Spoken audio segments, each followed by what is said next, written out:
காலத்தை வேதம் எப்படி சொல்லுகிறது என்று சொன்னால் இருண்ட காலம் என்று சொல்லுகிறது. ஹல்லேலூயா. எப்படிப்பட்ட காலம்?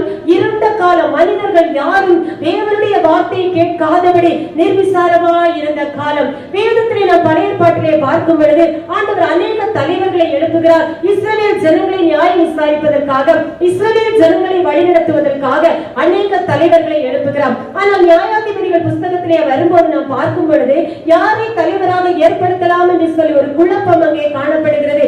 ஏனென்று சொன்னால் மனிதர்கள் எல்லாரும் அவரவர் தங்கள் மனதிலே தோன்றுகிறபடி வாழ்ந்து கொண்டிருக்கிறார்கள். ஆண்டவரை ஆராதிக்கிறார்கள். கொஞ்சம் ஆண்டவர் அற்புதம் செய்ய தாமதமாகிவிட்டால் என்ன செய்கிறார்கள் தெரியுமா? ஆண்டவரை விட்டு அந்நிய காரியங்களை தேடி போகிறார்கள். இப்படிப்பட்ட காலம், இப்படிப்பட்ட இருண்ட காலத்திலே ஆண்டவர் 16 நியாயாதிபதிகளை எழுப்புகிறதை நாம் பார்க்க முடிகிறது.